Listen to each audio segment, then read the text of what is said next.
Good morning. I am wishing you in English. ಏನು ಗೊಡ್ಡೆ ಮಾಂಸ ಎಲ್ಲಿ ಸಿಗತ್ತಂತ ಕೇಳ್ತಾ ಇದ್ದಾನ? ಏಯ್ ಬಾರೋ ಇಲ್ಲಿ. ಏನೋ? ನಿನಗೆ ಇಂಗ್ಲಿಷ್ ಬರುತ್ತಾ? ಓ, ಇಂಗ್ಲಿಷ್ ಏನು? ತಮಿಳು, ತೆಲುಗು, ಹಿಂದಿ, ಮರಾಠಿ ಎಲ್ಲ ಗೊತ್ತು.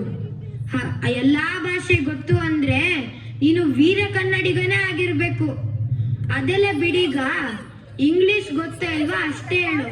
ಆಗ್ಲೇ ಹೇಳಿದ್ನಲ್ಲ ಇಂಗ್ಲಿಷ್ ಗೊತ್ತು ಅಂತ, ಎಷ್ಟಲ್ಲಿ ಹೇಳಿ? ಹಂಗಂದ್ರೆ ಬಾಯಿಲಿ, ಅವನೇನೋ ಹೇಳ್ತಾ ಇದ್ದಾನೆ, ಕೇಳೋಣ. I want a helping hand for my business. Business?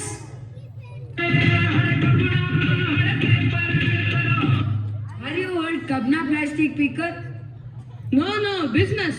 Spicy items. Business. ಏನೋ ಹೇಳ್ತಾ ಇದ್ದಾನೆ, ಅರ್ಥ ಆಗ್ತಿಲ್ಲ ಕಣೋ. ಮತ್ತೆ ಇಂಗ್ಲಿಷ್ ಗೊತ್ತಂದೆ? ಹೌದು, ನನ್ಗೆ ಇಂಗ್ಲಿಷ್ ಗೊತ್ತು, ಆದ್ರೆ ಅರ್ಥ ಆಗಲ್ಲ. ಅಂದ್ರೆ ಅವನ್ ಇಂಗ್ಲಿಷ್ ನಾನು ಮಾತಾಡ್ತಾ ಇದ್ದಾನೆ ಅಂತ ಗೊತ್ತಾಗುತ್ತೆ, ಆದ್ರೆ ಏನ್ ಮಾತಾಡ್ತಾ ಇದ್ದಾನೆ ಅಂತ ಗೊತ್ತಾಗಲ್ಲ. Hey guys, come. I will teach you English. A for association, C for committee. Now tell me what T stands for. T stands for temple committee. Very good. Now B stands for borewell.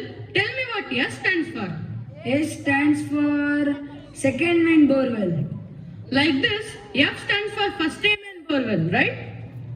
No, it can't be. Why it can't be? Because first main borewell not working. Then what about F? Make it silent. We have food committee, so F stands for food committee. Okay. Hope you'll join my business. Yes. ಹಿಂಗೂ ಇವ್ರ ಜೊತೆಗೆ ಸೇರ್ಕೊಂಡು English ಕಲ್ತು ದೊಡ್ಡ business ಮಾಡೋಣ ಬಾ. Hey, come here. ಏನೋ? You don't walk in this road. You walk in another road. It's for us. ಯಾಕೆ? We made rules. You are under British rule now. British rule? ನಮ್ಗೆ ನಿಮ್ ರೂಲ್ಸ್ ಎಲ್ಲ ಲೆಕ್ಕಕ್ಕಿಲ್ಲ. ನಮ್ಗೆ ನಮ್ ರಾಣಿ ಇದ್ದಾರೆ, ಅವರೇ ನಮ್ಗೆ ರೂಲ್ಸ್ ಮಾಡುದು. ಕಿತ್ತೂರು ರಾಣಿ ಚೆನ್ನಮ್ಮ. ನಿಮ್ಮ ರಾಣಿ ಕೂಡ ನಮಗೆ ಕಪ್ಪ ಕೊಡಬೇಕು. ಪ್ಲೀಸ್ ಟೆಲ್ ಹರ್. ಕಪ್ಪ ಕೊಡಬೇಕೇ? ಕಪ್ಪ ನಿಮಗೆ ಕೊಡಬೇಕು ಕಪ್ಪ? ಹೌದು ಚೆನ್ನಮ್ಮ, ನೀವು ಕಪ್ಪ ಕೊಡಬೇಕು. ಯಾಕೆ ಕೊಡಬೇಕು? ನೀವೇನು ಕಿತ್ತೂರಿನಲ್ಲಿ ಹುಟ್ಟಿದ್ದೀರಾ, ಬಿತ್ತಿದ್ದೀರಾ, ಬೆಳೆದಿದ್ದೀರಾ, ಅಥವಾ ನೀವೇನು ಕಿತ್ತೂರಿನ ಸೋದರ ಸಂಬಂಧಿಗಳೇ ಅಥವಾ ನೆಂಟರೇ? ನಮ್ಮ ಈಸ್ಟ್ ಇಂಡಿಯಾ ಕಂಪನಿಯ ಜೊತೆ ಮಾಡಿಕೊಂಡ ಒಪ್ಪಂದದ ಪ್ರಕಾರ ನೀವು ಕಪ್ಪ ಕೊಡಬೇಕು. ನಿಮ್ಮ ಕಂಪನಿಯ ಕಾನೂನುಗಳನ್ನು ನಿಮ್ಮ ಕಂಪನಿಯಲ್ಲೇ ಇಟ್ಟುಕೊಳ್ಳಿ. ಚೆನ್ನಮ್ಮ, ಟೈಮ್ ವೇಸ್ಟ್ ಮಾಡಬೇಡಿ. ನೀವು ನಮ್ಮ ಕಂಪನಿಯ ಮಾತಿಗೆ ಬೆಲೆ ಕೊಡಬೇಕು. ಯಾಕಂದ್ರೆ ಕಿತ್ತೂರು ಸ್ವತಂತ್ರ ರಾಜ್ಯ ನೆನಪಿರಲಿ, ನಾವು ನಮಗೆ ಕಪ್ಪ ಕೊಡುವುದಿಲ್ಲ. ಕಪ್ಪ ಕೊಡದಿದ್ದರೆ ನೀವು ಪರಿಣಾಮ ಎದುರಿಸಬೇಕಾಗುತ್ತದೆ.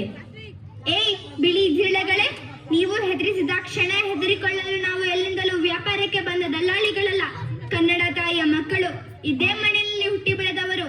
ನಮಗೆ ಬುದ್ಧಿ ಹೇಳಲು ಬರಬೇಡಿ. ಚೆನ್ನಮ್ಮ, ತಪ್ಪು ಮಾಡುತ್ತಿದ್ದೀರಿ. ಯಾವುದು ಸರಿ ಯಾವುದು ತಪ್ಪು ಎನ್ನುವುದು ನಮಗೆ ತಿಳಿದಿದೆ. ಮೊದಲು ಇಲ್ಲಿಂದ ಹೊರಡಿ. Chennamma, this is temporary when we will not leave you. ಹೋಗು, ಪ್ರಾಣ ಭಿಕ್ಷೆ ಕೊಟ್ಟಿದ್ದೇನೆ. ಮಲ್ಲಪ್ಪ ಶೆಟ್ಟಿ, ನಾನು ನಿನಗೆ ಹಣವನ್ನು ಕೊಡುತ್ತೇನೆ. ನೀನು ನನಗೆ ಸಹಾಯ ಮಾಡಬೇಕು. ಏನು ಸಹಾಯ ಮಾಡಬೇಕು ಹೇಳಿ? ಏನಾದರೂ ಉಪಾಯ ಮಾಡಿ ನಿಮ್ಮ ರಾಣಿ ಚೆನ್ನಮ್ಮ ಯುದ್ಧದಲ್ಲಿ ಸೋಲುವಂತೆ ಮಾಡಬೇಕು.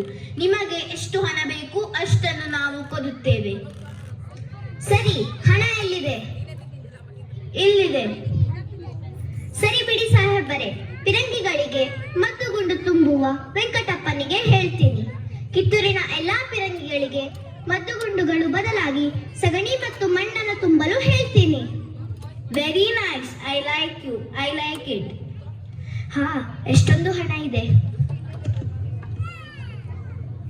ಚೆನ್ನಮ್ಮ, ಇನ್ನು ಅರ್ಧ ಗಂಟೆ ಸಮಯ ಕೊಡುತ್ತೀನಿ. ಸರೆಂಡರ್ ಆಗು. ಒಮ್ಮೆ ಯುದ್ಧದಲ್ಲಿ ಸೋದ ನಿಮಗೆ ಜೀವ ಭಿಕ್ಷೆ ಕೊಟ್ಟಿದ್ದೆ, ಮತ್ತೆ ಬಂದಿದ್ದೀರಿ? ಹೌದು, ಹೊರಗೆ ಬಂದು ಯುದ್ಧ ಮಾಡು. ಯಾಕೆ ಕೋಟೆಯ ಒಳಗೆ ಅಡಗಿ ಕುಳಿತಿದ್ದೀರಿ? ಎಲ್ಲವೋ ಕೆಂಪು ಮೂತಿಯ ಕೋತಿಗಳೇ, ನಾನು ಅಡಗಿ ಕುಳಿತಿಲ್ಲ.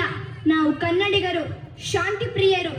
ಯುದ್ಧ ನಮ್ಮಿಂದ ಆರಂಭವಾಗಬಾರದೆನ್ನುವ ಒಂದೇ ಕಾರಣಕ್ಕೆ ಸುಮ್ಮನಿದ್ದೆ. ನೀವಾಗಿಯೇ ಕಾಲು ಕೆದರಿಕೊಂಡು ಯುದ್ಧಕ್ಕೆ ಬಂದಿದ್ದೀರಿ. ನಿಮ್ಮ ರುಂಡವನ್ನು ಚೆಂಡಾಡದೆ ಬಿಡುವುದಿಲ್ಲ. ಹರರ ಮಹಾದೇವ್, ಹರರ ಮಹಾದೇವ್. ಅಯ್ಯೋ, ನಮ್ಮ ಪಿರಂಗಿಗಳು ಸಿಡಿಯುತ್ತಿಲ್ಲ. ಏನೋ ಮೋಸ ನಡೆದಿದೆ. Chennamma under arrest, Rayanna under arrest, Chennamma under arrest, Rayanna under arrest. ಹೀಗೆ ಬ್ರಿಟಿಷರು ತಮ್ಮ ಕುತಂತ್ರದಿಂದ ಭಾರತೀಯ ರಾಜ ಮನೆತನಗಳನ್ನು ಸೋಲಿಸಿ ಕೆಲವೇ ವರ್ಷಗಳಲ್ಲಿ ಭವ್ಯ ಭಾರತ ಬ್ರಿಟಿಷರ ಪಾಲಾಯಿತು. ಬ್ರಿಟಿಷರು ಮನ ಬಂದಂತೆ ಭಾರತೀಯರಿಗೆ ಮತ್ತು ಭಾರತೀಯ ಸಂಸ್ಕೃತಿಗೆ ವಿರುದ್ಧವಾಗಿ ಕಾನೂನುಗಳನ್ನು ರೂಪಿಸತೊಡಗಿದರು. ಉನ್ನತ ಹುದ್ದೆಗಳನ್ನೆಲ್ಲ ಬ್ರಿಟಿಷರೇ ಇಟ್ಟುಕೊಂಡಿದ್ದರ ಪರಿಣಾಮ ಭಾರತೀಯರು ತಮ್ಮ ತಾಯ್ನಾಡಿನಲ್ಲಿಯೇ ಎರಡನೆಯ ದರ್ಜೆಯ ಪ್ರಜೆಗಳಾಗಿ ಬಾಳುವ ಪರಿಸ್ಥಿತಿ ನಿರ್ಮಾಣವಾಯಿತು. ಭಾರತೀಯರು ಬ್ರಿಟಿಷರ ಗುಲಾಮರಾದರು.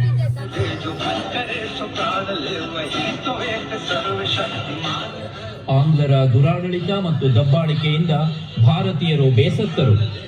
ಆಂಗ್ಲರ ಆಡಳಿತವನ್ನು ಕೊನೆಗೊಳಿಸುವ ಸಂಕಲ್ಪದೊಂದಿಗೆ ಅಲ್ಲಲ್ಲಿ ಮಾತುಕತೆ ಮತ್ತು ಹೋರಾಟಗಳು ಆರಂಭಗೊಂಡವು.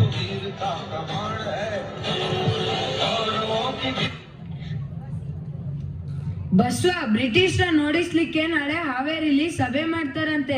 ನಿಮ್ಮೂರವ್ರಿಗೆ ಎಲ್ಲಾರ್ಗೂ ತಿಳಿಸ್ಬಿಟ್ಟು ಹೋಗೋಣ ಅಂತ ನಾನು ಬಂದೆ. ಸರಿ ಸರಿ, ನಾನು ನಮ್ಮೂರವ್ರಿಗೆ ಎಲ್ಲರಿಗೂ ತಿಳಿಸ್ತೀನಿ. ನೀನು ಹುಷಾರಾಗಿ ಊರ್ ಸೇರ್ಕೋ. ಆ ಬ್ರಿಟಿಷರು ಎಲ್ಲಿ ನೋಡಿದ್ರು ಕಾಲ್ ಕಾಯ್ತಿದ್ದಾರೆ. ಗೊತ್ತು ಗೊತ್ತು, ಅದಕ್ಕೆ ರಾತ್ರಿ ಹೊತ್ತಿನಲ್ಲಿ ಬಂದೆ. ಏ, ಎಲ್ಗೋ ಹೋಗಿದ್ದೆ? ಅದು ನಮ್ಮ ಹಸು ಕಳ್ದೋಗಿತ್ತು ಬುದ್ಧಿ, ಅದು ನುಡ್ಕೊಂಡು ಹೋಗಿದ್ದೆ. ಸರಿ ಸರಿ, ಹೋಗು ಹೋಗು. ಏ, ಆ ಕಡೆ ಹೋಗ್ಬೇಡ, ಈ ಕಡೆ ಹೋಗು. ಏ, ಈ ಕಡೆ ಹೋಗ್ಬೇಡ, ಆ ಕಡೆ ಹೋಗು. ಕೆಂಪು ಮೂತಿಯ ಬ್ರಿಟಿಷರನ್ನು ಭಾರತದಿಂದ ಓಡಿಸಿ, ಜೈ ಭಾರತ ಮಾತೆ. ಕೆಂಪು ಮೂತಿಯ ಬ್ರಿಟಿಷರನ್ನು ಭಾರತದಿಂದ ಓಡಿಸಿ, ಜೈ ಭಾರತ ಮಾತೆ. ಏಯ್ ಹೋಗ್ರು, ಇಲ್ಲಾಂದ್ರೆ ಹೊತ್ತು ಹೊರಗೆ ಹಾಕ್ಬಿಡ್ತೀನಿ. ಸರ್, ಜನ ಎಲ್ಲ ಕಡೆ ಸಭೆ ನಡೆಸಿ ನಮ್ಮ ಸರ್ಕಾರದ ವಿರುದ್ಧ ಹೋರಾಟ ಮಾಡ್ತಾ ಇದ್ದಾರೆ. ನಾಳೆಯಿಂದ ಜನ ಈ ತರ ಗುಂಪು ಸೇರಬಾರದು. ಈ ರೀತಿ ಸಾರ್ವಜನಿಕ ಊಟದ ವ್ಯವಸ್ಥೆ ಕೂಡ ಮಾಡಬಾರದು. This is my order. We are breaking your orders. ಕೆಂಪು ಮೂತಿಯ ಬ್ರಿಟಿಷರನ್ನು ಭಾರತದಿಂದ ಓಡಿಸಿ, ಜೈ ಭಾರತ ಮಾತೆ. ಏ ಸಾಹೇಬ್ರ, ಆರ್ಡರ್ ಆಗಿದೆ. ಜನ ಗುಂಪು ಸೇರೋದನ್ನ ನಿಷೇಧ ಮಾಡಲಾಗಿದೆ. ಇನ್ಮೇಲಿಂದ ಹೀಗೆ ಗುಂಪು ಗುಂಪಾಗಿ ಬಂದ್ರೆ ಗುಂಡಾರಿಸ್ತೀವಿ. ಓಯ್, ಗಾಳಿಲಿ ಯಾಕೆ ಗುಂಡಾರಿಸ್ತೀಯ? ತಾಕತ್ತಿದ್ರೆ ನಮ್ಮ ಎದೆಗೆ ಗುಂಡಾರಿಸು.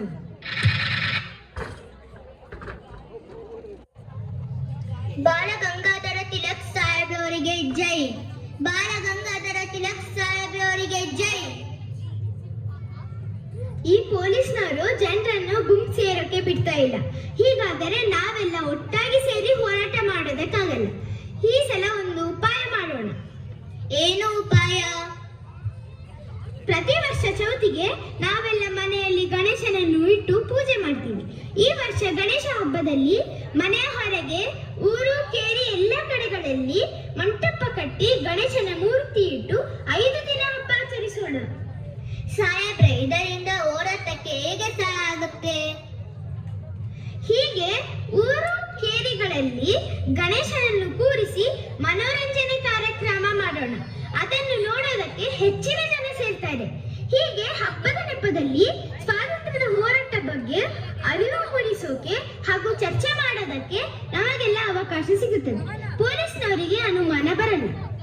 ಸರಿ ಸಾಹೇಬ್ರೆ, ಜೈ ಭಾರತ ಮಾತೆ, ಜೈ ಭಾರತ ಮಾತೆ. ಸರಿ, ಹಾಗಾದ್ರೆ ಬನ್ನಿ ಹಬ್ಬ ಮಾಡೋಣ.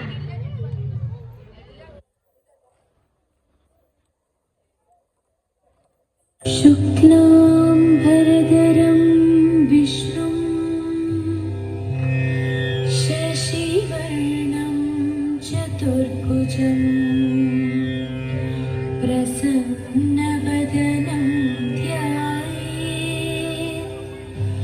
ಸರ್ವವಿಘ್ನೋಪಶಾಂತಯೇ.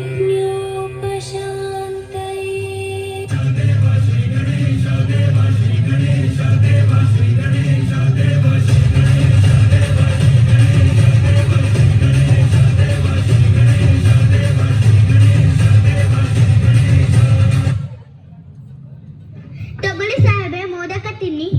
ಬೇಡ ಬೇಡ. ಅಯ್ಯೋ, ಇದು ದೇವರ ಪ್ರಸಾದ, ಬೇಡ ಅನ್ನಬಾರದು. No no, I don't like it. ಹೋಗ್ಲಿ ಬಿಡಿ, ಕತ್ತೆಗೇನ್ ಗೊತ್ತು ಕಸ್ತೂರಿ ಪರಿಮಳ, ನಾನೇ ತಿನ್ಕೊಂತೀನಿ ಬಿಡಿ. ಮುಂದಿನ ಭಾನುವಾರ ಸಂತೆ ಬೀದಿಯಲ್ಲಿ ಎಲ್ಲರೂ ಸೇರಿ ಅಲ್ಲಿಂದ ಬ್ರಿಟಿಷರ ಕಚೇರಿಗೆ ನುಗ್ಗಿ ಹೋರಾಟ ಮಾಡೋಣ. ಏನೋ ಮಾತಾಡ್ತಾ ಇದ್ಯಾ? ಮೋದಕ ಚೆನ್ನಾಗಿದೆ, ಇನ್ನೊಂದು ಬೇಕು ಅಂದ. ನಾನು ಆಗಲ್ಲ, ಎಲ್ಲರಿಗೂ ಒಂದೊಂದೇ ಕೊಡೋದು ಅಂದೆ. ಬೋರ್ಡ್ ತೋರ್ಸೋ, ಇಲ್ಲಿ ಟರ್ನ್ ಮಾಡು, ಈ ಕಡೆ ಟರ್ನ್ ಮಾಡು.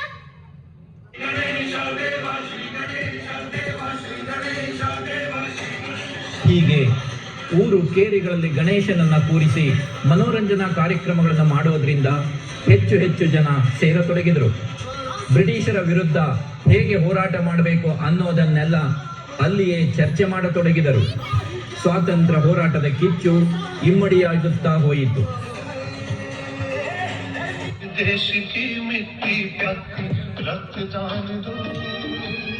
ಇನ್ನೊಂದು ಕಡೆ ಭಗತ್ ಸಿಂಗ್ ರಂತಹ ಕ್ರಾಂತಿಕಾರಿ ಹೋರಾಟಗಾರರು ಬ್ರಿಟಿಷರ ನಿದ್ದೆ ಕೆಡಿಸಿದರು. ವೀರ ಸೇನಾನಿ Subhash Chandra Bose Indian national army ಮೂಲಕ ಬ್ರಿಟಿಷರ ಎದೆಯಲ್ಲಿ ನಡುಕ ಹುಟ್ಟುವಂತೆ ಮಾಡಿದರು.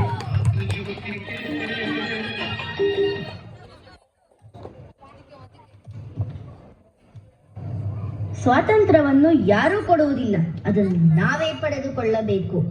ನೀವು ನನಗೆ ರಕ್ತ ನೀಡಿ, ನಾನು ನಿಮಗೆ ಸ್ವಾತಂತ್ರ್ಯವನ್ನು ನೀಡುತ್ತೇನೆ. ನಮ್ಮ ದೇಶದ ಎಲ್ಲಾ ಸಮಸ್ಯೆಗಳಿಗೆ ಸ್ವಾತಂತ್ರ್ಯ ಒಂದೇ ಪರಿಹಾರ. आज देश की मिट्टी प्यासी रक्तदान दो, प्यास बुझाओ. आज देश की मिट्टी प्यासी रक्तदान दो, प्यास बुझाओ. रंग रूप में देह गेह में आत्म ज्योति के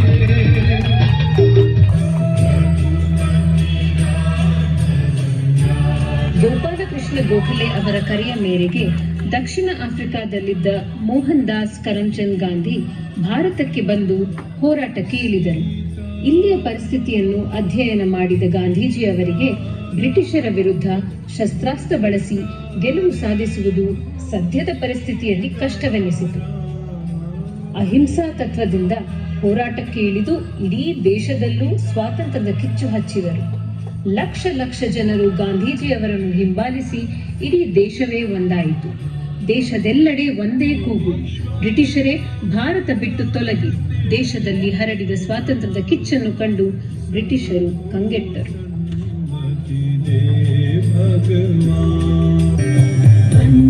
ಹೀಗೆ ಇವರೆಲ್ಲರ ಮುಂದಾಳತ್ವ, ಅಸಂಖ್ಯಾತ ದೇಶಭಕ್ತರ ಹೋರಾಟ, ತ್ಯಾಗ, ಬಲಿದಾನದ ಫಲವಾಗಿ 1947 ಆಗಸ್ಟ್ 15ರಂದು ಭಾರತಕ್ಕೆ ಸ್ವತಂತ್ರ ಬಂತು.